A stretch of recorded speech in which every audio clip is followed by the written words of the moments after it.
kira-kira? Buang sampah pada tempatnya. Buang sampah pada tempatnya.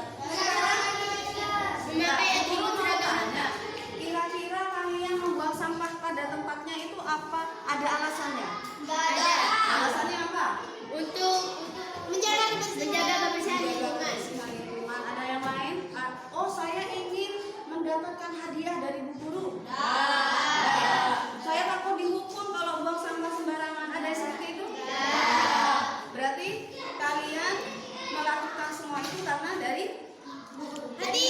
hati. Itu namanya. Kalau sudah dari hati, itu berarti namanya keyakinan kalian sendiri. Yakin kalau saya membuang sampah pada tempatnya, maka lingkungan akan menjadi bersih. Nah, dari situ itu disebut dengan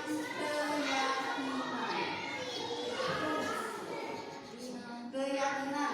Nah, dari keyakinan ini, guru ingin menerapkan disiplin positif untuk kelas 6. Disiplin positif artinya disiplin yang menunjukkan tindakan, nilai-nilai yang baik. Ya, kalian pasti pernah mengetahui apa saja nilai-nilai yang baik itu untuk kelas ini. Misalkan apa? Melaksanakan pikir bagus. Ada lagi? Memakai atribut seragam lengkap. Memakai seragam lengkap. Yang lain? Nah, semua itu guru ingin kalian menuliskan di kertas ini, ya. Masing-masing anak akan mendapatkan 2 lembar, ya. Boleh bantu lagi. Bagikan ini pada temannya. Tiap anak mendapatkan 2 kertas yang berbeda. Bagikan pada temannya. Ini novel. Ya. Dapat 2 warna, ya. Kalian tulis di dalam kertas itu masing-masing satu kertas, 1 nilai baik yang akan kita jadikan sebagai keyakinan kelas. Ya. Keyakinan kelas. Silakan kalian tulis nanti. Gak usah digabung, gak usah. Siapkan pensil. Kalian tulis nilai-nilai kebajikan untuk kelas ini. Misalnya sedikit.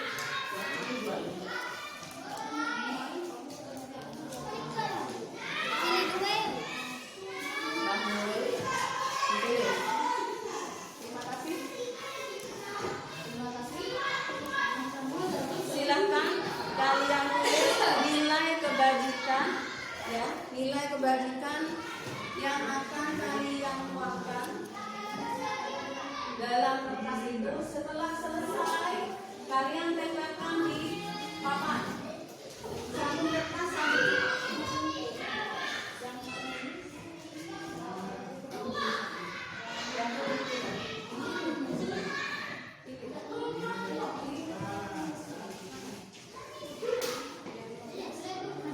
Ya.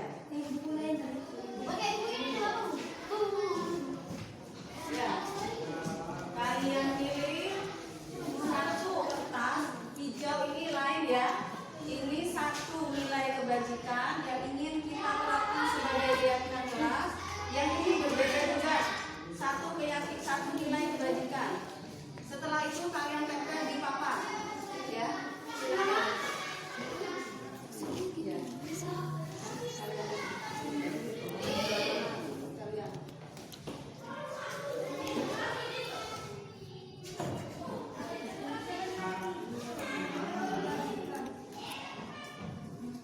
Pastikan.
saling menghargai dan menghormati. Oke, memperhatikan, mengerjakan PR sama. Mengerjakan PR tepat waktu. Bos banyak ya. Datang ke sekolah tepat waktu. Buang sampah pada tempatnya.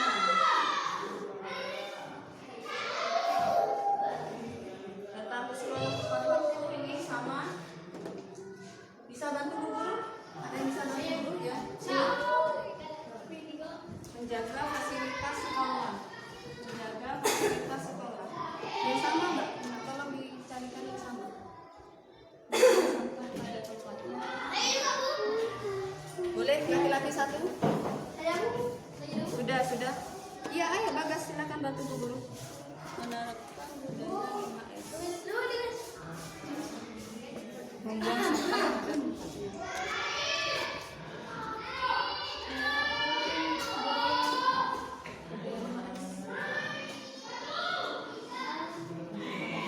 Yang sendirian di sini aja.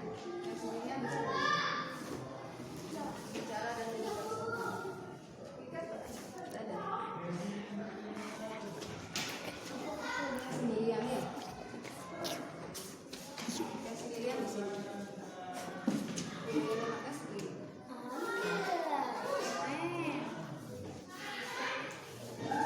Sudah? Perhatikan. Terima kasih Mbak Vina sama Mas Bagas. Silakan duduk kembali. Mas. Ya, perhatikan. Dari beberapa nilai keyakinan kelas, ternyata banyak yang memilih satu, mengerjakan PR tepat waktu. Yang kedua, membuang sampah pada tempatnya. Dan yang ketiga, memperhatikan guru saat mengajar. Kemudian menjaga fasilitas sekolah, saling menghormati dan menghargai.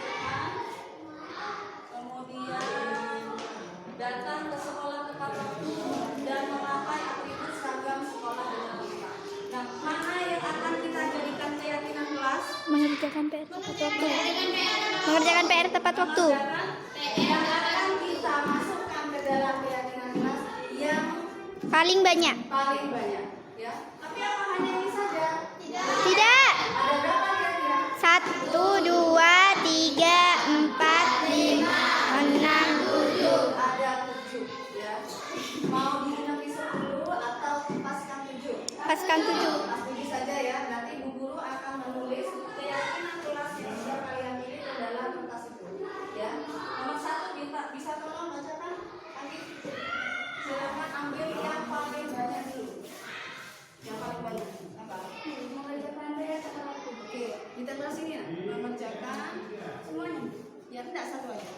Mengerjakan PR tepat waktu. Oke. Guru pakai bolpen ada ya. Pakai spidol kita ya. Yang kedua lagi, yang mana satunya? Sampah pada tempatnya. Oke. Membuang sampah pada tempatnya. Yang ketiga, Memperhatikan guru saat mengajar. memperhatikan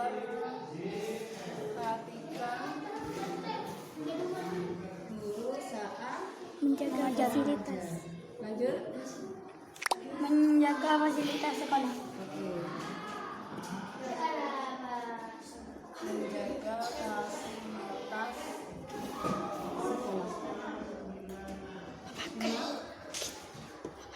Ya. Saling menghargai dan menghormati. Saling menghargai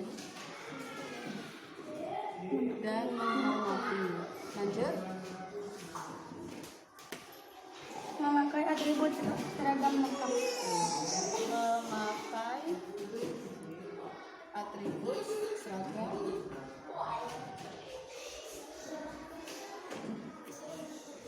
Lanjut. Datang ke sekolah tepat waktu. Oke. Datang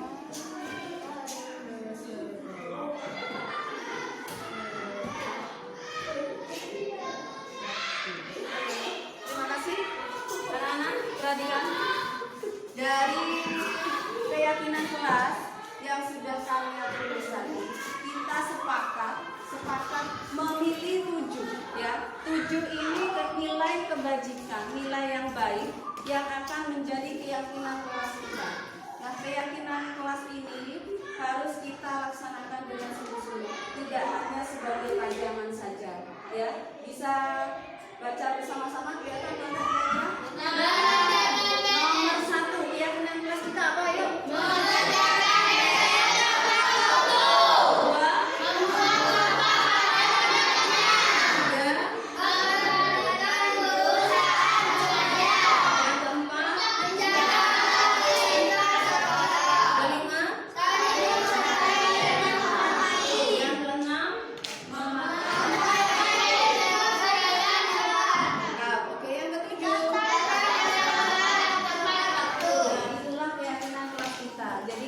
Kelas ini yang akan menjadi dasar dalam pelaksanaan penerapan disiplin positif di kelas ini. Ya, setuju dengan adanya keyakinan ini? Setuju. Kalian sudah menyetujui dan harus dilaksanakan dengan baik. Sebagai tanda kalau ini adalah persetujuan dari kalian, guru minta tanda tangan kalian di kertas ini. Ya, sertakan dengan nama.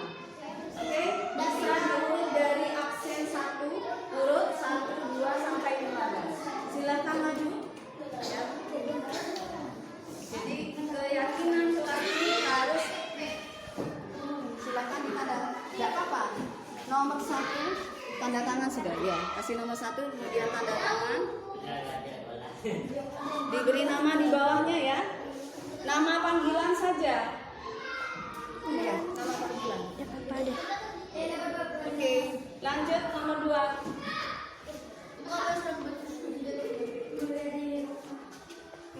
Terserah ya. Tanda tangan. Ayo langsung nomor 3 maju biar tidak lama.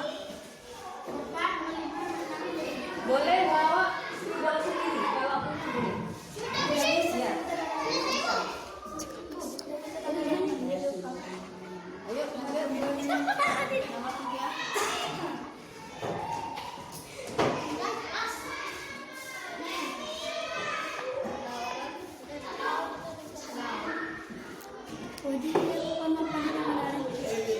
Ya, namanya ada di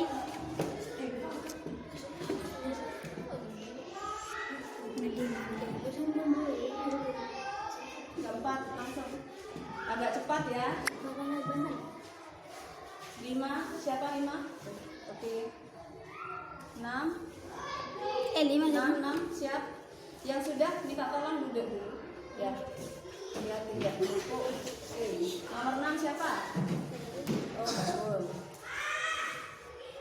Nomor 7 di sampingnya nomor 1 putar lagi. Sampai Rudi. Enggak ada. Nomor 7 siapa? Rudi enggak ada.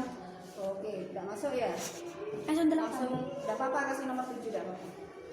Oh iya, di kosongnya aja kasih. Ya nanti kalau masuk ya. Nomor 8. Nomor 7 ditulis ya. Nomor 7 di sini.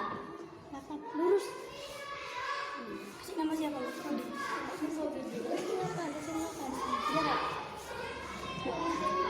Ayo tanda tangan. Agak cepat. 9 siapa? Ya. 10.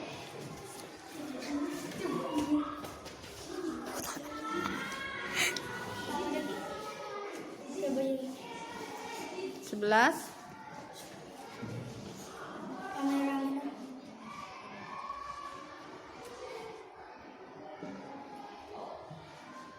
12. 12 siapa? Ya.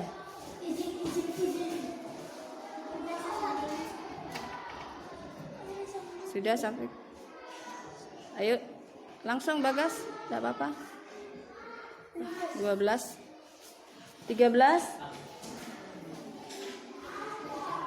13 di samping sini, di samping. Terima kasih anak-anak. Ini adalah kelas dari yang sudah kalian susun sendiri, ya, bukan dari guru, tapi dari kalian, ya, dari kalian semua. Semuanya sepakat kalau ini akan menjadi keyakinan kelas 6. Untuk itu, guru harap keyakinan kelas ini benar-benar dilaksanakan, ya.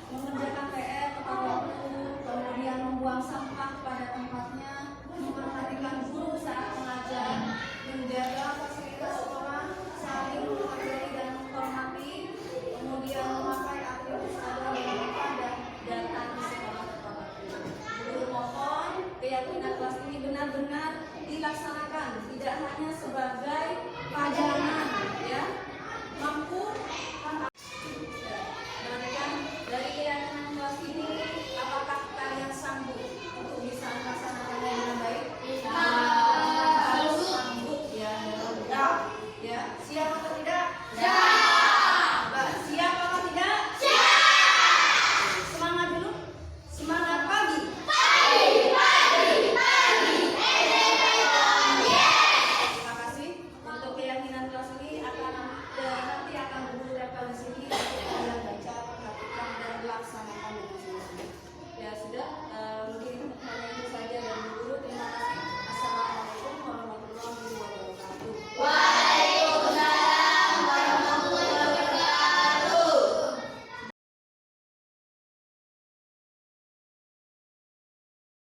Wabarakatuh. Yang saya hormati Ibu Kepala SDN Paiton beserta Bapak dan Ibu Guru SDN Paiton yang berbahagia. Pertama-tama marilah kita panjatkan puji syukur kehadirat Allah Subhanahu wa taala yang mana pada hari ini dalam acara diseminasi aksi nyata modul 1.4 budaya positif dengan keadaan sehat walafiat. Tak lupa sholawat serta salam tetap tercurah limpahkan ke junjungan Nabi besar kita Nabi Muhammad SAW yang telah membawa kita dari alam kegelapan ke alam terang benderang seperti saat ini. Bapak Ibu yang saya hormati, saya sebagai pembawa acara akan membacakan susunan acaranya sebagai berikut. 1. Pembukaan. 2. Menyanyikan lagu Indonesia Raya. 3. Sambutan kepala sekolah. 4. Materi. 5. Doa. 6. Penutup. Untuk acara yang pertama adalah pembukaan. Marilah kita bersama-sama membaca surat Al-Fatihah agar dalam acara kita diberikan kemudahan, kelancaran, dan keberkahan dari awal sampai akhir acara. Al-Fatihah.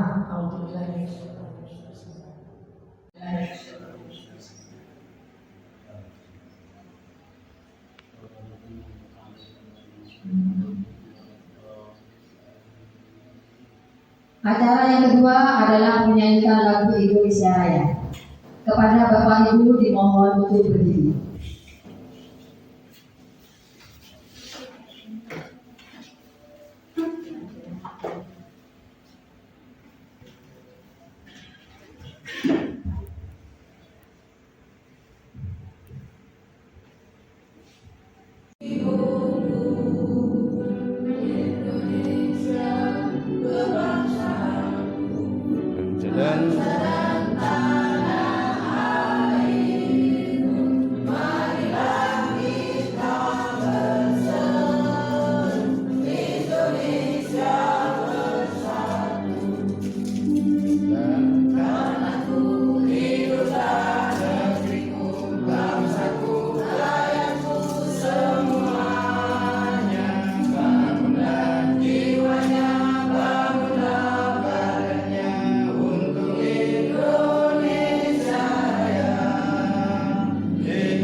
Dimohon duduk kembali.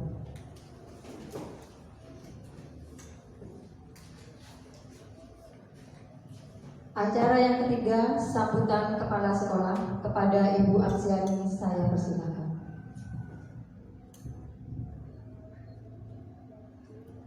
Bismillahirrahmanirrahim.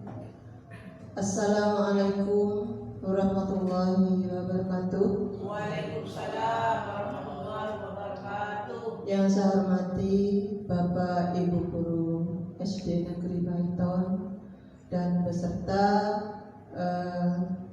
Bapak UPS dan PTT yang ada di SD Negeri Paiton yang berbahagia. Alhamdulillah kami panjatkan puja dan puji syukur kehadiran Allah Subhanahu wa taala yang mana beliau telah melimpahkan rahmat taufik serta hidayah kepada kita sehingga kita dapat berkumpul di tempat ini dalam keadaan sehat walafiat. Sholawat serta salam tetap kami limpah curahkan ke junjungan kita Nabi besar Nabi Muhammad sallallahu alaihi wasallam yang mana beliau yang telah menuntun kita selaku umatnya yaitu umat Islam. Bapak Ibu yang saya hormati, alhamdulillah di lembaga kita ini di SDN Paiton ada guru yang telah lolos CGP yaitu calon guru penggerak. Karena apa? Atau Bapak Ibu guru menjadi seorang CGP itu tidak mudah, yaitu harus mengikuti tes yang diikuti oleh banyak peserta. Alhamdulillah di lembaga kita ini yaitu Ibu Ana telah lolos menjadi calon guru penggerak. Semoga ke depan Bapak Ibu guru lain akan mengikuti jejak karir yang telah Ibu Ana peroleh saat ini. Untuk Bu Ana saya ucapkan selamat dan saya ucapkan banyak-banyak terima kasih karena selalu berbagi ilmu dengan Bapak Ibu guru yang lain yang ada di lembaga SD Negeri Paiton ini. Perlu diketahui, untuk menjadi seorang guru atau pendidik saat ini memanglah tidak mudah. Banyak hal yang harus dipersiapkan demi mencerdaskan dan membentuk karakter peserta didik yang sesuai dengan tujuan pendidikan. Bapak Ibu yang saya hormati, perlu diketahui pada saat ini di kegiatan ini Ibu Ana nanti akan menyampaikan diseminasi aksi nyata yaitu tentang budaya positif. Budaya positif merupakan perwujudan dari nilai-nilai atau keyakinan yang diterapkan di sekolah. Budaya positif menciptakan murid yang merdeka dan disiplin diri yang kuat. Maka dari itu nanti tentang budaya positif ini akan disampaikan secara detail oleh Bu Ana.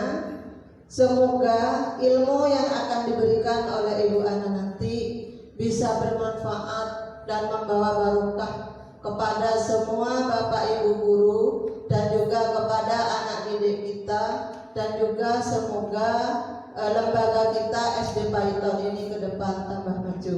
Amin amin ya rabbal alamin. Hanya itu prakata dari saya, ada salah hilaf dan kurang lebihnya saya mohon maaf dan saya akhiri. Wassalamualaikum warahmatullahi wabarakatuh.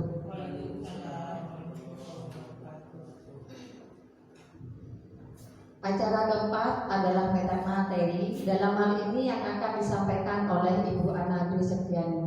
Kepada Ibu Ana saya persilahkan.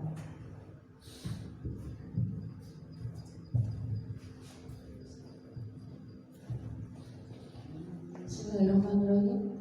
Assalamualaikum warahmatullahi taala wabarakatuh. Yang saya hormati Ibu Kepala SD Negeri Paiton dan yang saya hormati Bapak Ibu guru beserta staf SD Negeri Paiton yang saya banggakan. Hari ini saya mengucapkan terima kasih kepada Ibu Kepala SD Negeri Paiton karena telah memberikan kesempatan kepada saya untuk bisa mendiseminasikan aksi nyata yang sudah saya lakukan tentang budaya positif.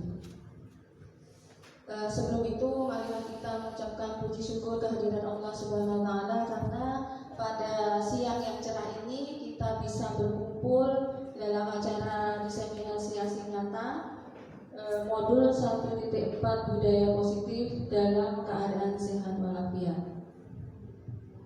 Saya juga mengucapkan terima kasih kepada Bapak Ibu Guru karena sudah mau meluangkan waktunya untuk bisa hadir dalam acara ini. Sebelum memasuki materi, saya ingin sedikit bercerita tentang perjalanan saya mengikuti pendidikan guru penggerak. Hampir 3 bulan, insya Allah mulai bulan Oktober saya ikut guru penggerak ini. Banyak sekali manfaat hal yang saya peroleh, baik itu ilmu pendidikan maupun ilmu tentang desain grafis, serta memiliki banyak teman. Ilmu pendidikan di sini ada kaitannya dengan bagaimana cara kita menjadi seorang guru. Kalau dulu guru itu dituntut menuntut, bukan kepada siswa kita kebanyakan menuntut. Dan setelah saya mengikuti pendidikan guru penggerak ini, ternyata kita tugas kita itu hanya menuntut siswa untuk bisa menjadi menuntut siswa sesuai dengan kodratnya, bukan meminta siswa mengikuti keinginan kita, bukan seperti itu. Ternyata banyak sekali salah satu manfaatnya yaitu ilmu pendidikan, ilmu bagaimana kita mengajar kepada siswa. Terus ilmu yang kedua bagi saya adalah ilmu bagaimana membuat desain grafis. Contohnya seperti ini. Ini adalah salah satu karya saya, membuat desain sendiri tanpa meminta bantuan orang lain. Ini salah satu manfaat dari saya saat mengikuti pendidikan guru penggerak. Awalnya saya tidak tahu bagaimana cara membuat tulisan bisa bergerak seperti ini, saya tidak tahu. Tapi setelah saya ikut, ternyata saya bisa bertanya pada banyak teman, pada CGV yang lain, oh seperti ini caranya membuat. Kemudian kami diajari baik itu dari teman maupun dari pengajar praktik, seperti itu. Lanjut. Nah, ini perkenalkan. Dalam guru penggerak ini kami dibagi beberapa kelas, dan satu kelas itu terdiri dari satu fasilitator, yaitu di sini Bapak Dr. Andes Haji Suyono MM. Beliau adalah pengawas nasional. Beliau sudah jam terbangnya banyak sekali, meraih beberapa penghargaan dari Jakarta atas prestasi yang sudah beliau raih. Satu kelas, kebetulan saya di kelas 110. Satu kelas terdiri dari antara 10 sampai 12 orang, dibagi menjadi 2 kelompok, kelompok A dan kelompok B. Kelompok A satu kelompok dipimpin oleh pengajar praktik. Kebetulan saya di kelas 110A, jadi yang membimbing saya adalah Bapak Saiful Hakim. Dan kelas B itu dari Tiris, kelompoknya dari Tiris. Dalam satu kelompok pun tidak sama, tidak dari SD semua, tidak seperti itu, tapi campur. Dari SD ada TK, SMP, SMA, baik itu swasta maupun negeri, semuanya campur. Saya sendiri di kelas 110 ini temannya dari satu saya sendiri dari SD, yang kedua dari SMP Bakti Pertiwi, kemudian satu dari SMP Kraksan, dari SMP Pajarakan, dan SMA Nurul Jati. Jadi campur. Kami tidak melihat itu dari SD kumpul jadi satu, tidak, tapi campur mulai dari tingkat bawah sampai atas. Next. Dan hari ini saya akan mendesiminasikan apa itu budaya positif. Kira-kira ada yang tahu budaya positif itu apa? Benar, nggak tahu.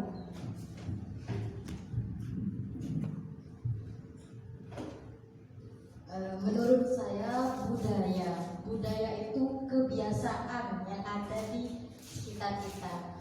Namanya positif berarti hal-hal yang mendorong ke lebih Jadi kebiasaan yang mengajak peserta didik atau orang lain ke arah yang lebih baik. Itu menurut saya, Bu Ana. Terima kasih Bu Nurul. Kita lihat apakah budaya positif yang disebutkan oleh Bu Nurul itu sama dengan apa yang saya pikirkan. Next. Nah, budaya positif. Budaya positif adalah suatu pembiasaan yang bernilai positif di mana di dalamnya mengandung sejumlah kegiatan yang mampu menumbuhkan karakter murid. Seperti kata Bu Nurul tadi, ternyata budaya positif itu adalah sebuah pembiasaan yang arahnya ke kegiatan yang positif. Ternyata apa yang disampaikan Bu Nurul itu tadi sudah benar. Nah, ini calon guru penggerak selanjutnya. Ya, betul. Dan budaya positif ini merupakan perwujudan dari nilai-nilai keyakinan yang sudah diterapkan di sekolah. Dan guru, kita sebagai guru memiliki peran bagaimana untuk membangun dan mewujudkan budaya positif tersebut. Nah, budaya positif yang sudah ada di SD kita yaitu satu, sholat duhur berjamaah, yang kedua sholat duha, sholat duhur, istighosah, senam pagi, tari, kiprah, gilbang. Dan ini adalah pembiasaan yang sudah kita terapkan.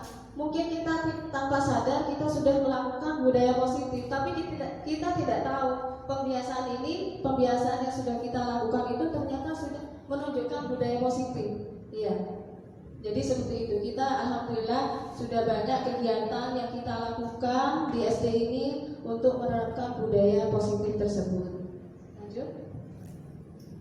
Nah, untuk menerapkan budaya positif itu ternyata landasannya banyak sekali. Di sini ada satu, perubahan paradigma belajar, kebutuhan dasar manusia, motivasi, disiplin positif, posisi kontrol, keyakinan kelas, dan segitiga restitusi. Ini merupakan tahapan-tahapan di mana budaya positif dapat tercipta atau terwujud.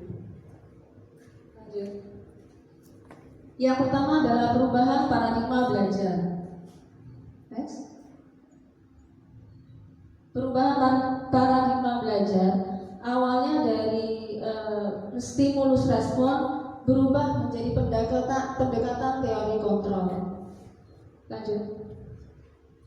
Stimulus respon. Stimulus di sini adalah peristiwa yang terjadi baik di luar maupun di dalam tubuh manusia yang menyebabkan timbulnya suatu perubahan tingkah laku sederhana. Sedangkan respon adalah perubahan yang diakibatkan oleh adanya stimulus. Contohnya di sini gini, anak-anak, Bu Guru akan kasih hadiah bagi kalian yang bisa buang sampah ke tempat sampah. Nah, itu kira-kira stimulusnya yang mana? Kalau menurut Bapak Ibu, stimulus anak-anak, Bu Guru akan memberikan hadiah kalau kalian bisa buang sampah ke tempat sampah. Kira-kira stimulusnya yang mana? Mungkin Pak Bahar? Yang mana Pak? Stimulusnya yang mana? Membuang sampah atau hadiahnya? Hadiahnya, ya, hadiahnya. Stimulus itu hadiahnya. Perangsang, ya, sama kayak soal AKM, ya, itu kan ada stimulus. Kemudian responnya apa? Membuang sampah. Jadi anak itu akan membuang sampah karena dia pengen hadiahnya.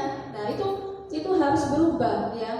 Jadi anak itu melakukan sesuatu bukan karena adanya stimulus seperti itu, ya. Ya, jadi anak kadang akan melakukan sesuatu bukan karena keinginannya sendiri, tapi karena dari luar. Lanjut. Nah, ini, jika stimulus memberikan akibat yang positif, maka akan diulang di kesempatan lain. Contohnya seperti saya dulu pernah dengar. Waktu itu saya pernah nyuruh anak membersihkan, kemudian saya kasih hadiah makanan kebetulan waktu itu. Kemudian pada lain kesempatan anak itu melakukan yang sama, terus saya selentingan mendengar, satuan, mau satuan, mari diberi hadiah Ibu Guru. Nah, berarti itu kan sudah sudah melakukan karena adanya stimulus itu tadi, maka dia akan mengulangi pada kesempatan yang lain. Begitu pula kalau yang stimulus memberikan akibat yang negatif, hukuman, maka anak yang pernah seperti kemarin yang tidak memakai topi yang tidak lengkap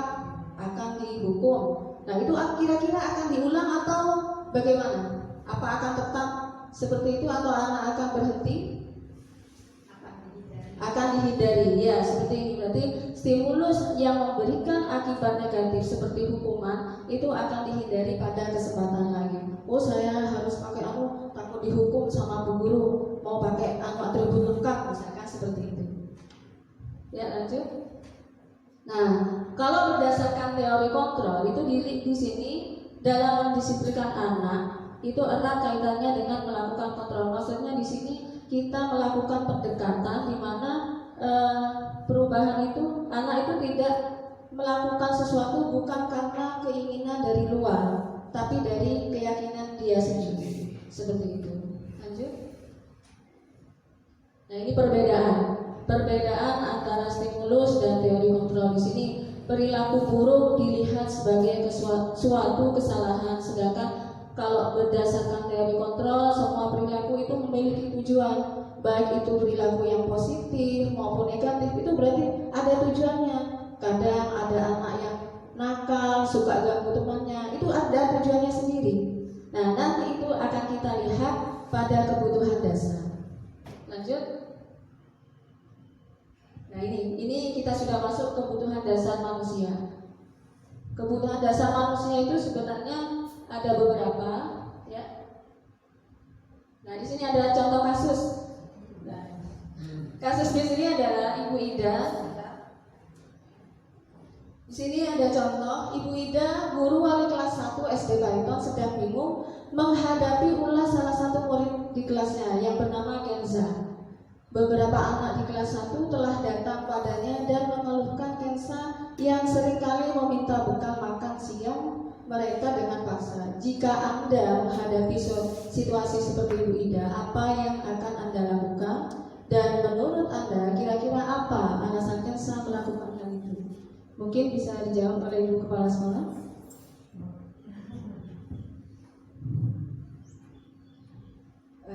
Kita menasehati atau memberi pengertian kepada Kenza. Perbuatan seperti itu tidak baik dan juga merugikan orang lain. Kalau zaman awal mungkin dia minta bekal karena kekurangan, mungkin lupa tidak bawa bekal sendiri. Maka dari itu seperti Ibu Ida sebagai wali kelas 1 untuk menasehati Kenza untuk berikutnya membawa bekal sendiri dan tidak boleh mengulangi tingkah laku yang tidak baik itu. Terima kasih. Terima kasih Ibu Kepala Sekolah. Nah, di sini kasus ini bisa kita lihat berdasarkan sebenarnya kebutuhan Kenza ini apa. Nah, kita bisa melihat satu persatu kebutuhan dasar yang sebenarnya ingin dipenuhi Kenza itu apa.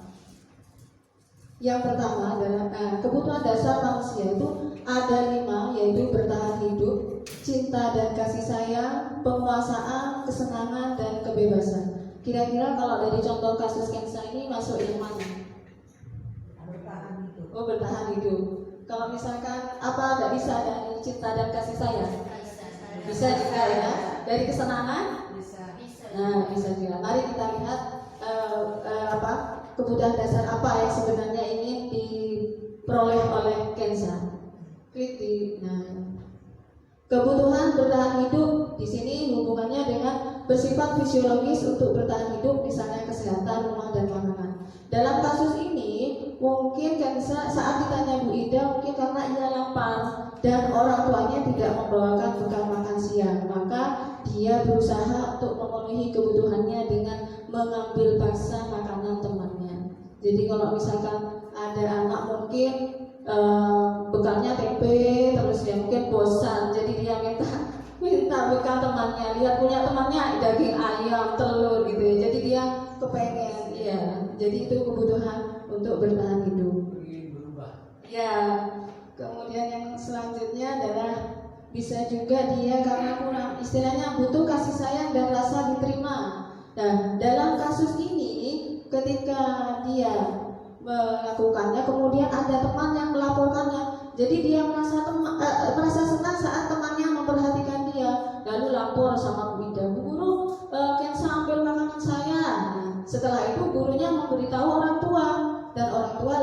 memperhatikan dia. Jadi sebenarnya dia itu butuh kasih sayang dari orang tua, perhatian juga.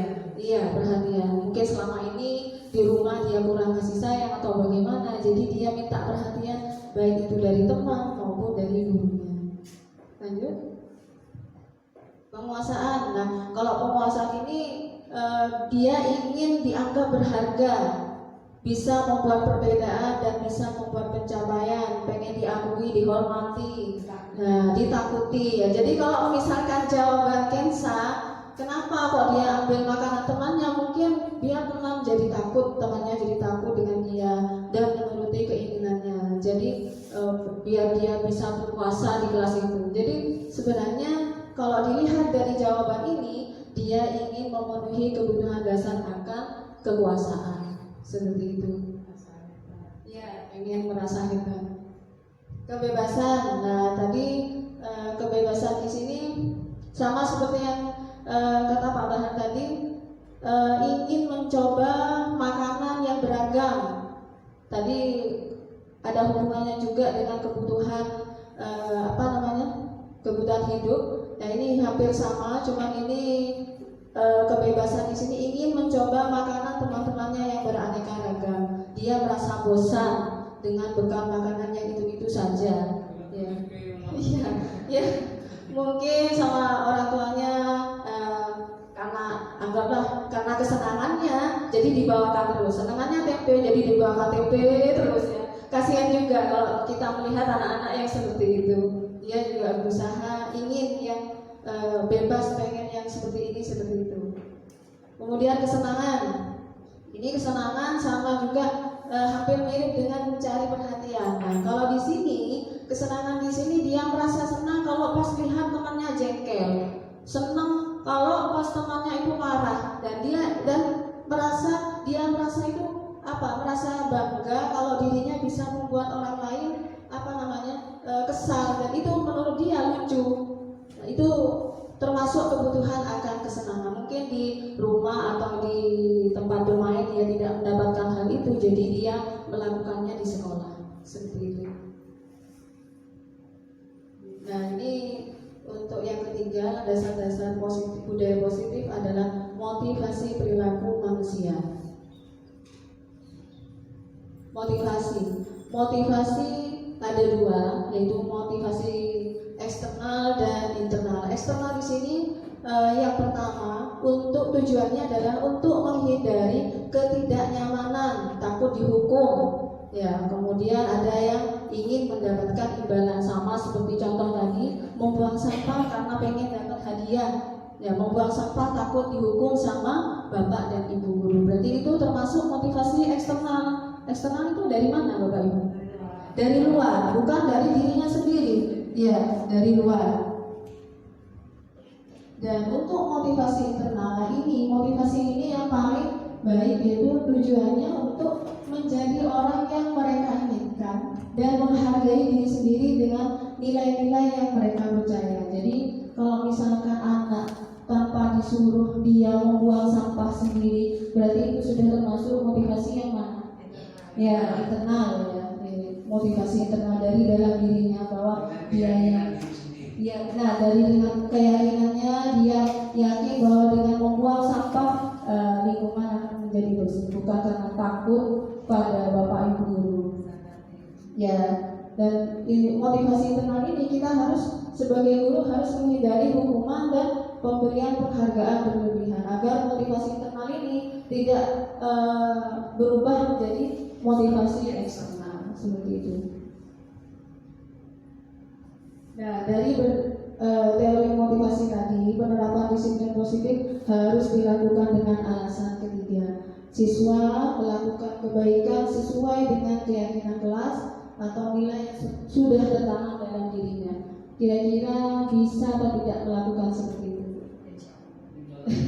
Ya, kira-kira kita sebagai guru bisa tidak menanamkan motivasi internal kepada siswa? Harus bisa ya. Bisa, bagaimana menurut? Bisa, terpaksa. Nah, bisa terpaksa, harus dipaksa dan terbiasa. Ya. Lanjut. Disiplin positif. Disiplin positif selama ini kita memahami kalau disiplin itu harus siswa harus patuh. Apa benar seperti itu?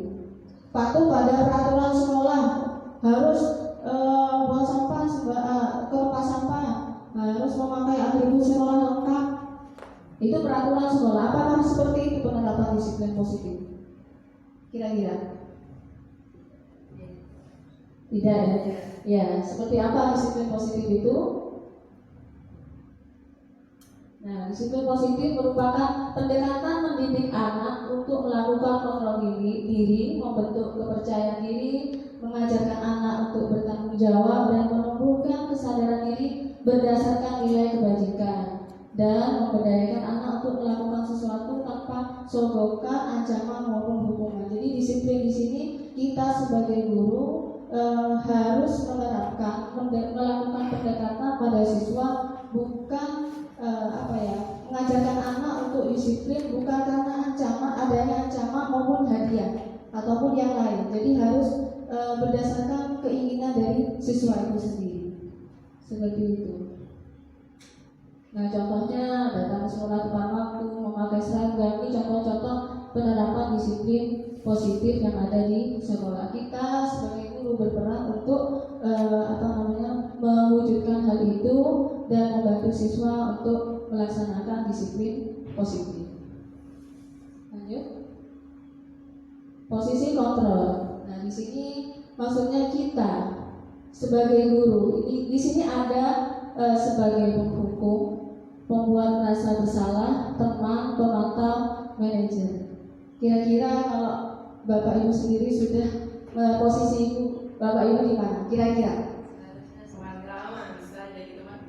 Sebagai teman bisa, sebagai pemantau juga bisa. Ya, kita lihat untuk lebih jelasnya kita lihat video tentang posisi kontrol. Di situ dulu, di posisi itu.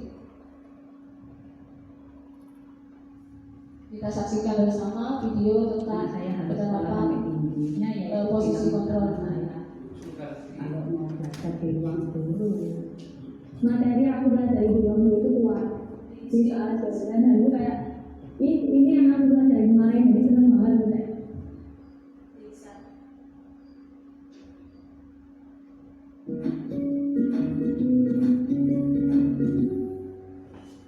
Salam bahagia ibu dan bapak guru hebat. Dalam penerapan disiplin positif restitusi, salah satu program yang dikembangkan adalah 5 posisi kontrol. 5 posisi kontrol dalam restitusi adalah proses perjalanan seorang pendidik agar dapat mengenali dirinya. Pada video kali ini, kita akan membahas tentang 5 posisi kontrol yang dikembangkan oleh Diane Dawson dan contoh penerapannya.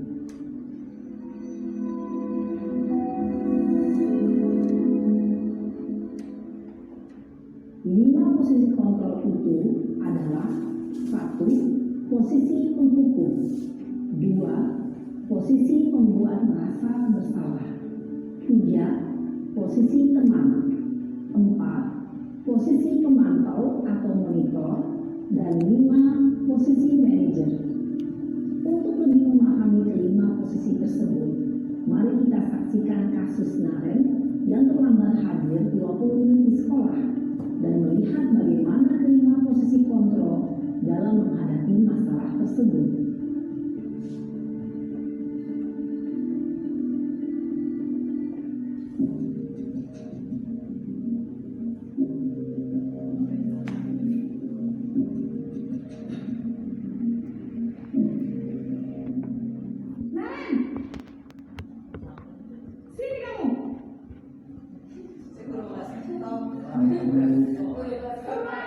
Terlambat. Kamu deh, pasti terlambat.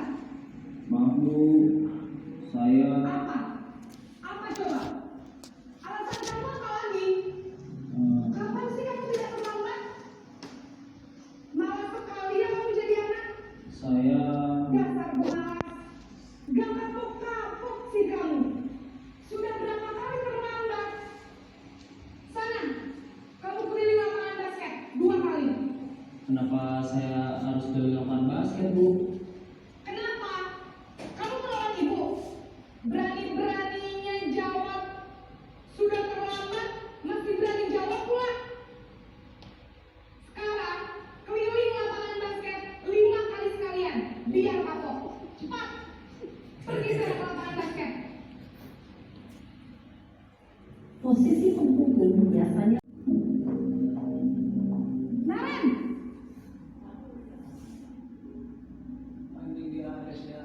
Selamat pagi, Bu. Naren, kamu kenapa terlambat lagi, nak? Ya Tuhan, Naren. Kamu senang ya bikin ibu susah ya? Kalau kamu terlambat lagi, nanti ibu yang ditegur bapak kepala sekolah, nak. Disangka ibu tidak bisa membina kamu. Duh, gimana ini? Maaf, Bu. Duh, Gusti Naren. Kamu suka ya kalau ibu ditegur bapak kepala sekolah? Terus, sekarang ibu harus tulis apa ini di buku absen? Ini kamu sudah sering terlambat loh. Ibu harus apa coba? Maaf, Bu. Maaf sekali. Ya sudah, lain kali jangan bikin ibu susah lagi ya nak ya. Ibu tidak akan kuat lagi kalau kamu begini terus. Bisa jantungan kalau ibu ditegur bapak kepala sekolah. Sana cepat ke kelas. Maaf ya, Bu. Maaf sekali. posisi pembuat rasa bersalah berbicara dengan nada tenang, cenderung lembut. Namun kata-kata yang diutarakan membuat murid merasa menjadi orang yang gagal, memandang buruk dirinya sendiri, merasa tidak berharga, dan tidak sanggup membahagiakan orang lain.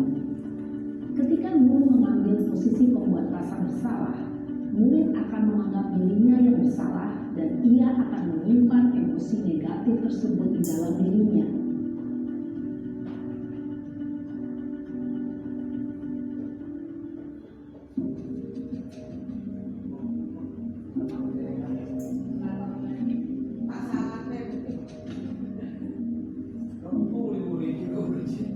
Naren,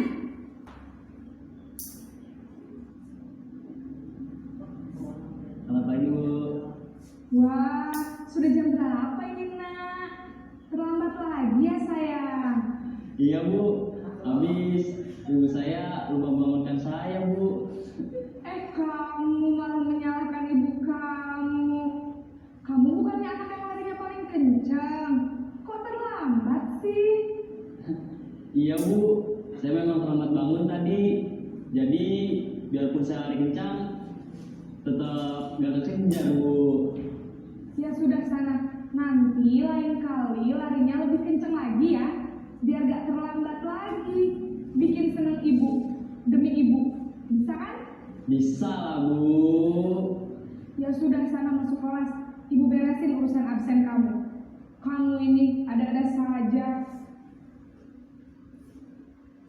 Dalam posisi teman, guru berbicara dengan nada suara ramah, akrab, cenderung bersendar gurau untuk menjaga suasana tetap santai. Murid akan merasa senang, aman, dan akrab dengan guru. Identitas yang tercipta adalah identitas sukses atau berhasil. Namun, perlu diingat, karena ini masih dorongan eksternal, maka ada faktor ketergantungan dari murid kepada orang tertentu. Di sini guru absennya, sehingga di lain waktu murid bisa berperilaku baik, namun hanya kepada orang-orang tertentu saja.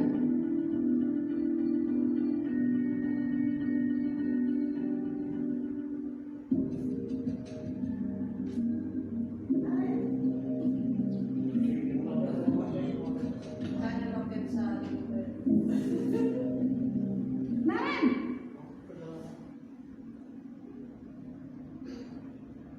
Selamat pagi, Bu. Naren, apa peraturan sekolah kita tentang jam berapa kita harus masuk sekolah, nak? Kita harus di sekolah jam 7, Bu. Iya betul, sekarang sudah jam 7.20. Naren sudah tahu konsekuensinya jika terlambat hadir. Paham, Bu. Saya harus tinggal kelas pas jam istirahat selama 20 menit. Iya benar, konsekuensinya demikian. Jadi nanti jam 9.30 pas istirahat, kamu harus tinggal di kelas, kerjakan tugas tambahan untuk ketertinggalan kamu, ya? Baik, Bu. Posisi pemantau mengandalkan penghitungan atau data untuk mengontrol murid. Guru mengarahkan murid berdasarkan peraturan dan konsekuensi. Seorang pemantau menunjukkan bahasa tubuh dan ekspresi wajah yang datar dan cenderung formal.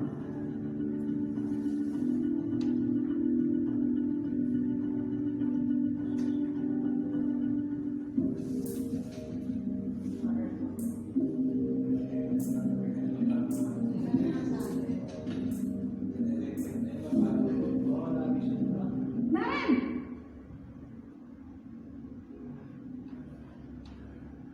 Selamat pagi Bu. selamat pagi Naren. Maaf Bu, saya terlambat. Iya, sekolah masuknya jam 7, sekarang sudah jam 7.20. Jadi sekarang bagaimana ini Naren? Maaf Bu, saya lupa setel alarm saya semalam. Baiklah, menurut kamu, keyakinan sekolah yang mana yang perlu kamu tingkatkan? Menghargai diri sendiri dan orang lain mungkin ya Bu.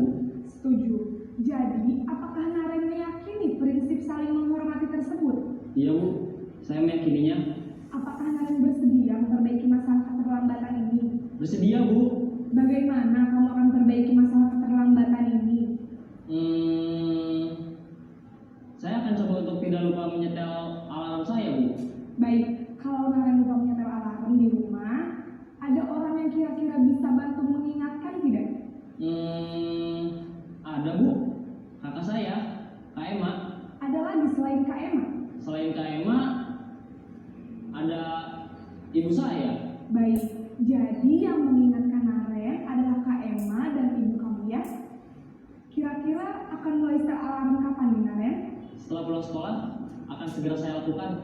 Baik, jadi Naren akan setel alarm untuk bangun besok pagi dan akan diingatkan oleh kakak dan ibunda Naren ya. Ada lagi yang mungkin perlu dilakukan Naren agar tidak terlambat bangun lagi. Tidak ada Bu. Baik Naren, terima kasih untuk kerjasama kamu. Sekarang kamu perlu kembali ke kelas untuk belajar. Baik Bu, terima kasih.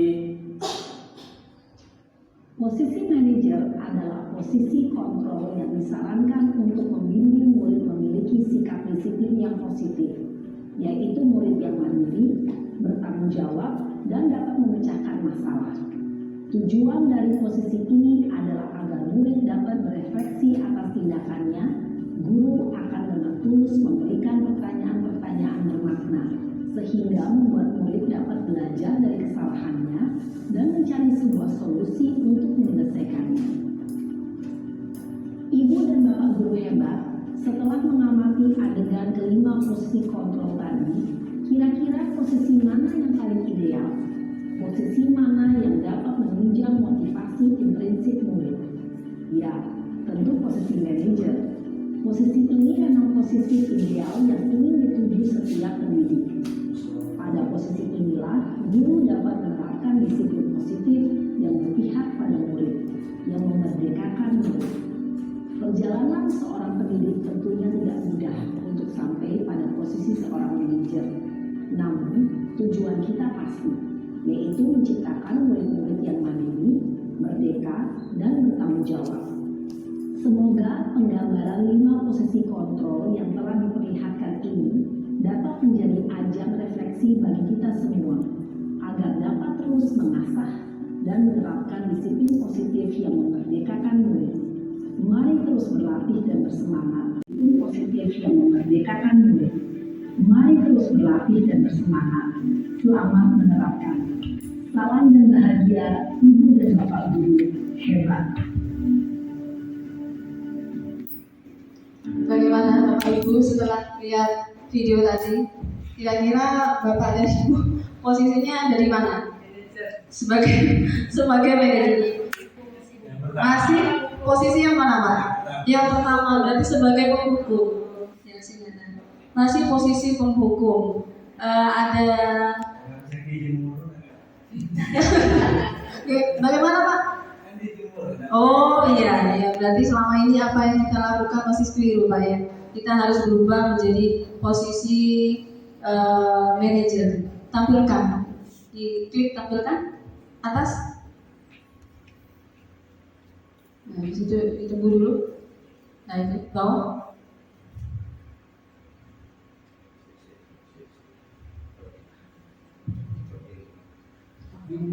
Ya. Posisi pertama yaitu posisi penghukum. Next.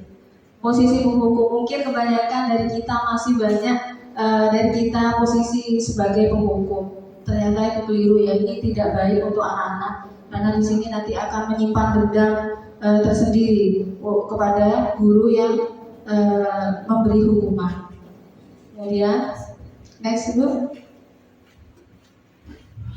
Di sini yang kedua adalah posisi membuat rasa bersalah. Posisi ini akan menggunakan keheningan yang membuat orang lain merasa tidak nyaman. Mungkin di sini nanti murid merasa bersalah, merasa tidak enak sendiri kepada guru yang sudah kepada guru tersebut. Lanjut. Sebagai teman, kira-kira Bapak dan Ibu pernah di posisi ini? Pernah ya kita mungkin berbicara mungkin saat anak-anak melakukan kesalahan, kita tidak langsung menghakimi, tidak langsung menghukum, tapi kita berbicara terlebih dahulu pelan-pelan. Nah, di sini kita bisa sebagai posisi kita sebagai posisi teman, ya, berbicara empat mata kepada anak, bagaimana sebaiknya siswa itu harus bersikap. Iya itu dulu Pak, kita sekarang tidak boleh seperti itu. Nah sebagai pemantau, kalau pemantau di sini kita harus mengaitkan pada peraturan yang ada seperti itu. Jadi anak kita bimbing diarahkan pada peraturan-peraturan yang sudah ditetapkan oleh sekolah. Sifatnya agak resmi ya, karena di sini guru tidak berbicara santai layaknya teman. Lanjut. Nah, posisi ini adalah posisi yang paling pas untuk bisa menerapkan budaya positif, di mana siswa saat melakukan kesalahan itu tidak serta-merta langsung dihukum, tidak langsung kita beri hukuman. Kita tanyakan dulu apa saja kebutuhan dasarnya, mungkin apa, kemudian solusinya bagaimana, seperti itu. Dan nanti dalam posisi manajer ini ada hubungannya dengan segitiga restitusi. Lanjut. Ya, kenyataannya kita masih sebagai posisi teman dan pemantau. Tapi tadi katanya Pak Roh masih banyak sebagai posisi penghukum ya Pak. Nah, prakteknya ya kebanyakan. Tapi ya mulai saat ini kita tidak boleh seperti itu Pak. Jadi kita harus bisa menjadi posisi manajer untuk bisa menerapkan budaya positif. Ya sulit ya Bu, tapi harus dibiasakan. Keyakinan kelas. Nah, mengapa kok keyakinan kelas? Kok bukan peraturan kelas saja? Kira-kira kenapa? Karena sudah dibentuk oleh siswa itu sendiri. Nah, ya karena sudah dibentuk oleh siswa itu sendiri. Keyakinan berarti harus di dalam hati. Hal ini sama seperti kita coba. Nah, kalau misalkan dihadapi pertanyaan seperti ini, kenapa kok kita harus menggunakan helm saat berkendara? Kira-kira jawabannya apa, Bapak? Untuk melindungi kepala, ya, untuk keselamatan ya. Nah, ya untuk keselamatan. Apa takut kepada Bapak polisi mungkin? Enggak ya, bagus. Iya, takut juga. Oh, apa 60%-nya mungkin ya? Lebih banyak ya. Kemudian yang kedua, mengapa kita harus menggunakan masker dan mencuci tangan setiap saat? Untuk menghindari kuman. Berarti kaitannya dengan kesehatan, ya. Lanjut. Nah, ya.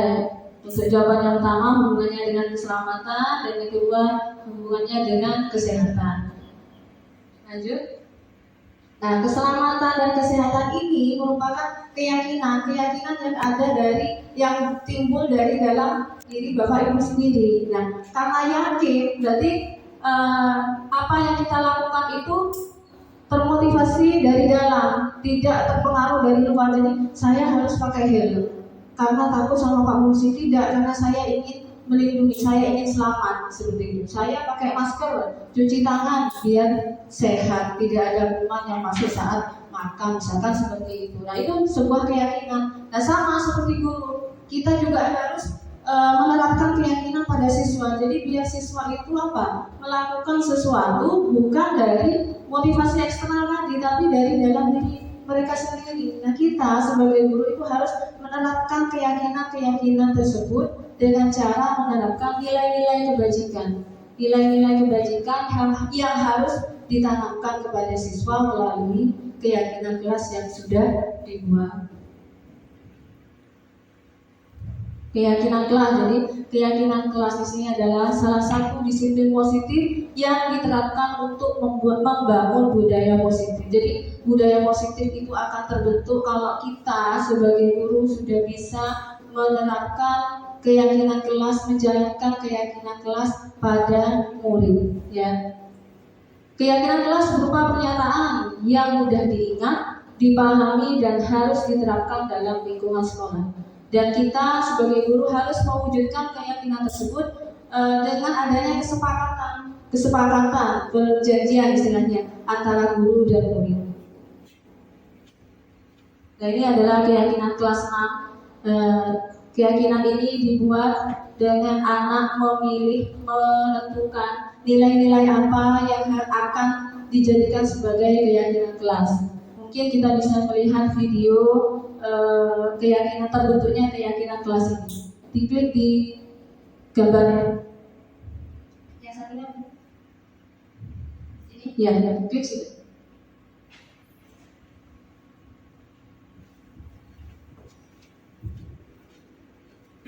Keyakinan kelas ini saya lakukan insya Allah hari Sabtu kemarin bersama anak-anak. Jadi anak-anak saya bimbing untuk membuat keyakinan kelas.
sini anak-anak saya suruh untuk menuliskan nilai-nilai kebajikan pada sebuah kertas dan kemudian menempelkan kertas itu di papan. Nanti nilai kebajikan yang paling banyak itu yang akan dipilih menjadi keyakinan kelas, seperti itu.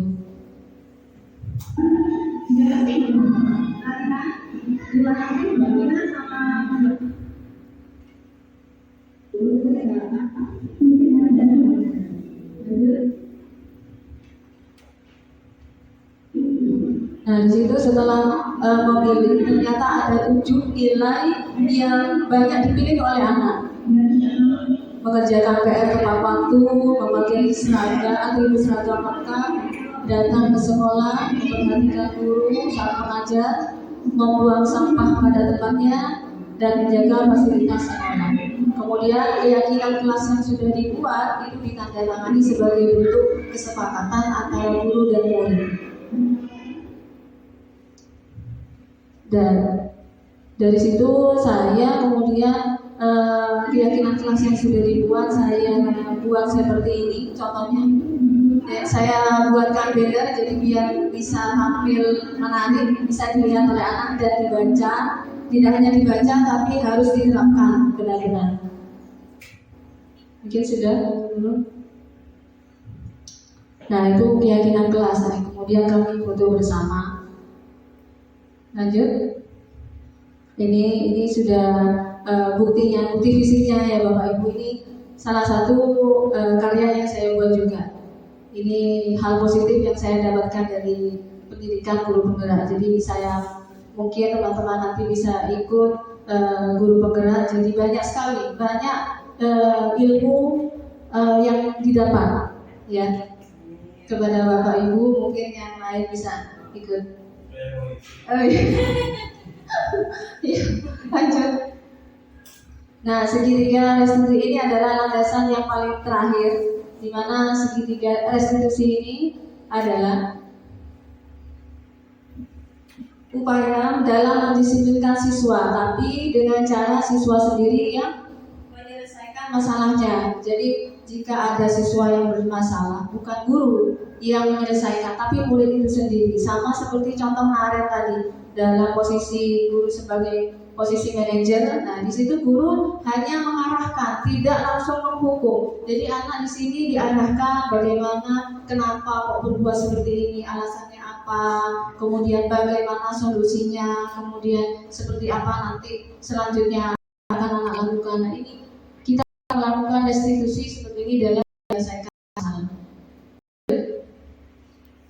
Nah, apa manfaatnya? Satu, memberikan kesempatan pada murid untuk disiplin positif. Yang kedua, memulihkan diri dari kesalahan sehingga memiliki tujuan yang jelas. Kemudian membantu murid untuk jujur pada dirinya sendiri. Jadi saat ditanya nanti siswa kenapa kok berbuat seperti itu akan otomatis keluar. Dia akan berbicara dengan jujur. Saya melakukan ini karena ini seperti itu. Tanpa ada dulu. Kemudian manfaatnya adalah yang keempat, evaluasi dari kesalahan yang dilakukan, dan yang kelima memberi penawaran bukan paksaan. Penawaran adalah apa yang akan dilakukan siswa setelah dia melakukan kesalahan itu. Istilahnya solusi yang terbaik dari masalah. Lanjut. Nah, ini adalah segitiga restitusi. Tahapannya adalah yang pertama adalah menstabilkan identitas, yang kedua validasi tindakan yang salah, dan yang ketiga adalah menanyakan keyakinan. Lanjut. Yang pertama adalah menstabilkan identitas. Saat seseorang dalam kondisi emosional, maka otak tidak mampu berpikir rasional, dan sikap guru saat melakukan kesalahan tidak langsung menghukum, moro-moro dimarahi gitu ya, tidak. Tapi kita ajak ngomong-ngomongan dulu, kenapa nak kok seperti ini. Nah, itu istilahnya menstabilkan identitas. Anak dulu ya, biar guru tenang dan murid juga tenang. Kadang kan kalau melakukan kesalahan gurunya emosi. Sama saya tidak seperti itu ya, kebanyakan emosinya dulu. Lanjut. Validasi tindakan yang salah. Nah, pada langkah kedua ini kita harus menanyakan, memahami alasannya apa, kok kamu berbuat seperti itu, kenapa kira-kira. Nah, di sini kita kita pasti tahu siswa itu melakukan seperti ini karena ada tujuannya, baik itu melakukan yang perilaku yang baik maupun yang buruk, itu pasti ada tujuan. Ini ada hubungannya dengan tadi paradigma belajar teori kontrol. Ya pasti ada tujuan, baik itu perilaku baik maupun yang buruk. Nah, ketika kita menolak murid yang berbuat salah, maka mereka akan tetap dalam masalah. Maksudnya anak itu sudah salah, maka kita tidak boleh memaksa anak itu untuk harus mematuhi apa yang mematuhi peraturan yang tidak seperti. Kita harus menanyakan lebih dahulu.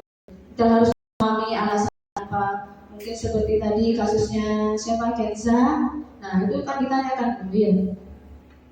Nah, di sini setelah kita menanyakan, kita mengingatkan siswa akan keyakinan kelas dan dipancing dengan pertanyaan tentang bagaimana seharusnya sikap mereka menurut keyakinan. Jadi anak berbuat salah itu dihubungkan dengan keyakinan kelas yang sudah dibuat. Kenapa kok berbuat seperti ini? Masih ingat enggak keyakinan yang sudah dibuat? Kira-kira kamu melanggar keyakinan yang mana? Nah, itu nanti dari sana anak akan memberikan menemukan solusi. Oh iya, saya sudah melanggar ini. Nah, terus guru membimbing bagaimana seharusnya. Nah, jadi di sini anak itu menemukan solusinya sendiri, bukan kita yang menemukan solusi. Kamu udah bawa, tidak pakai seragam lengkap, ayo cuci ulas jedik, itu. Jadi bukan seperti itu ya. Kita harus tanya dulu kenapa kok seperti itu anak. Mungkin alasannya apa. Lanjut. Nah, ini contoh penerapan segitiga distribusi. Contoh ini berdasarkan kejadian nyata. Pernah Vina ini melakukan kesalahan pada Dedi temannya waktu itu ya Pak Bahar, mungkin Pak Bahar paham juga. Ini saya buatkan contoh. Jadi bagaimana saya harus bertindak. Kebetulan waktu itu saya masih belum mempelajari modul ini. Jadi saya yang menerapkan waktu itu yang mengatasi masalah ini adalah kepala sekolah dan Pak Bahar ya waktu itu. Mungkin kita bisa lihat. Nah, ini contoh ini sudah saya lakukan sesuai dengan segitiga restitusi. Klik di gambarnya.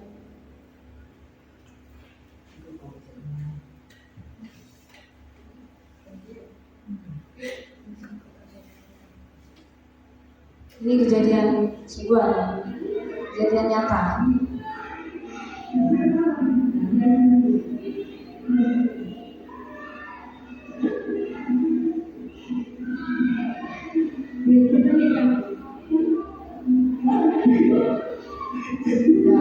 Kita bermain iptek, kemudian dialihkan ke wajah Dedi waktu itu ya. Vinanya senang, Dedinya yang susah.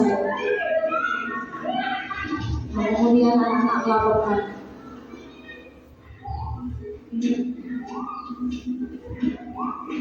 Sini nenek yang melaporkan pada saya.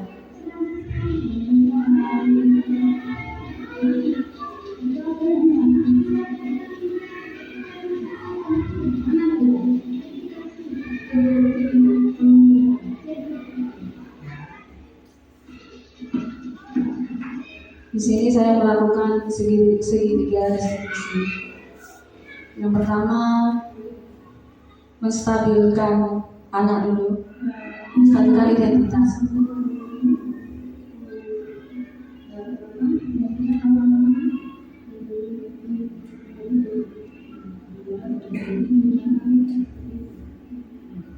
Di sini saya menanyakan kenapa kok Vina berbuat seperti itu. Ternyata setelah ditanyakan, senang Bu lihat wajahnya Dedi bisa kayak gitu. Senang aja ya, dia anaknya iseng ya. Dia kan suka gambar sebenarnya, cuma dia itu istilahnya salah, menurut saya salah untuk dalam mengaplikasikan bakatnya. Jadi periang keranjang. Belajar dipercepat. Nah, setelah menstabilkan identitas, saya agak mundur. Nah, yang kedua itu saya menanyakan keyakinan. Oh, ini terakhir, tidak apa-apa. Nah, validasi tindakan salah yang salah. Jadi saya mengarahkan Vina kenapa kok berbuat seperti ini, kemudian menanyakan ini loh sana, ini seharusnya kamu seperti ini. Jadi anak dibimbing. Di sini saya tidak langsung menghukum, tapi saya masih menasehati, kemudian menghubungkan dengan apa yang sebenarnya dia butuhkan. Lanjut. Dari sini saya menanyakan keyakinan. Kalau menurut cara cari wajah teman, kira-kira keyakinan kelas yang mana Bapak Ibu yang sudah dilanggar? Dari 7 ini kira-kira yang mana? Yang keenam ya, saling menghormati dan menghargai. Ya, di sini Vina sudah melanggar keyakinan kelas yang saling menghargai dan menghormati dengan cara mencoret wajah temannya. Di sini saya menghubungkan hal itu. Dan Vina di sini berjanji untuk tidak melakukannya kembali. Seperti itu. Jadi kita dalam menyelesaikan masalah tidak perlu langsung menyalahkan, tapi ditanyakan dulu kenapa kok berbuat seperti itu. Sudah? Nah, itu mungkin itu saja yang bisa saya sampaikan. Mungkin ada yang mau ditanyakan Bapak Ibu? Silakan, mungkin ada yang dari apa yang saya sampaikan ada hal yang ingin ditanyakan. Ya, Bu Nurul.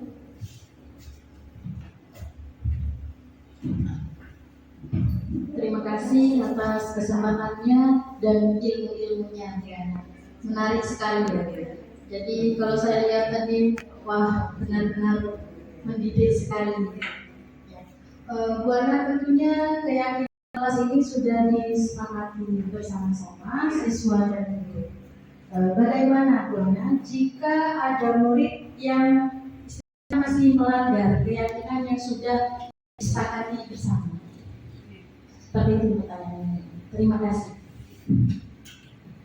Pertanyaan dari Bu Nurul, bagaimana jika ada salah satu siswa yang masih melanggar keyakinan kelas, misalkan memakai atribut seragam tidak lengkap, bagaimana kira-kira? Apa kita harus menghukum? Kalau menurut Bapak Ibu sendiri bagaimana? Tidak ya.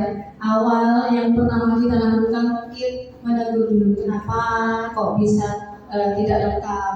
Nah, ditanyakan ya. Jadi kita bisa melakukan restitusi. Kalau misalkan kalau menurut saya kalau masih pelanggaran itu masih bersifat ringan, kita bisa menegur kemudian menasihati. Tapi kalau sudah seperti kasusnya tadi, kita bisa menerapkan segi restitusi. Mungkin seperti itu dulu. Ada kira-kira yang ditanyakan? Tidak ada ya. Mungkin cukup sekian dulu pembahasan dari saya. Terima kasih. Semoga apa yang saya sampaikan bermanfaat kepada Bapak Ibu guru semuanya. Mudah-mudahan barokah. Terima kasih, sekian dulu dari saya. Assalamualaikum warahmatullahi wabarakatuh.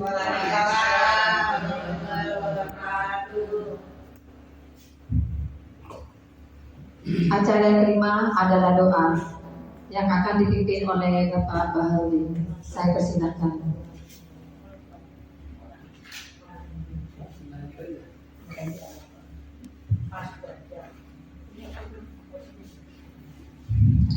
Bapak Ibu sekalian, mudah-mudahan apa yang disampaikan oleh Ibu Ana ke depan menjadi termasuk bermanfaat kepada kita semua dan juga bisa bermanfaat kepada anak-anakku sekalian, khususnya kelas 1 sampai kelas 6. Mari kita berdoa mudah-mudahan apa yang menjadi hajat dan niatan dari Ibu Ana ke depan mudah-mudahan selalu mendapat ridho dari Allah Subhanahu wa taala.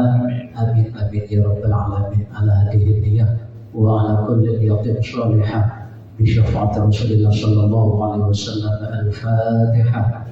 A'udzu billahi minasyaitonir rajim. Bismillahirrahmanirrahim. Alhamdulillahi rabbil alamin arrahmanir rahim maliki yaumiddin. Iyyaka na'budu wa iyyaka nasta'in ihdinas siratal mustaqim siratal ladzina an'amta 'alaihim ghairil maghdubi 'alaihim waladdallin. Amin. Bismillahirrahmanirrahim. Wassalatu wassalamu ala asyrafil anbiya'i wal mursalin sayyidina Muhammadin wa ala alihi wa sahbihi ajma'in walhamdulillahi rabbil alamin. اللهم اجعلنا وأولادنا وتلاميذنا من أهل العلم والتقى والخير اللهم اجعلنا وأولادنا وتلاميذنا من أهل العلم والتقى والخير اللهم اجعلنا وأولادنا وتلاميذنا من أهل العلم والتقى والخير اللهم السلام وبك السلام وعليك السلام فحي لنا بالسلام وادخلنا الجنة دار السلام تبارك ربنا وتعالى ذا الجلال والإكرام اللهم صل على سيدنا محمد وعلى آل سيدنا محمد كما صليت على سيدنا إبراهيم وعلى آل سيدنا إبراهيم وبارك على سيدنا محمد وعلى آل سيدنا محمد كما باركت على سيدنا إبراهيم وعلى آل سيدنا إبراهيم في العالمين إنك حميد مجيد ربنا تقبل منا إنك أنت السميع العليم وتب علينا إنك أنت التواب الرحيم ربنا اغفر لنا ولإخواننا الذين سبقونا بالإيمان بالإسلام ولا تجعل في قلوبنا غلا للذين آمنوا ربنا إنك رؤوف رحيم رب اغفر لي ولوالدي وارحمهما كما ربيانا صغيرا رب اغفر لي ولوالدي وارحمهما كما ربيانا صغيرا ربنا آتنا في الدنيا حسنة وفي الآخرة حسنة وقنا عذاب النار وقنا عذاب النار وقنا عذاب النار وادخلنا الجنة مع الأبرار يا عزيز يا غفار يا رب العالمين وصلى الله على سيدنا محمد وعلى آله وصحبه وبارك وسلم سبحان ربك رب العزة عما يصفون والسلام على المرسلين والحمد لله رب العالمين ربنا تقبل منا بحرمة الدعاء الفاتحة أعوذ بالله من الشيطان الرجيم بسم الله الرحمن الرحيم الحمد لله رب العالمين الرحمن الرحيم مالك يوم الدين إياك نعبد وإياك نستعين اهدنا الصراط المستقيم صراط الذين أنعمت عليهم غير المغضوب عليهم ولا الضالين آمين السلام عليكم ورحمة الله وبركاته.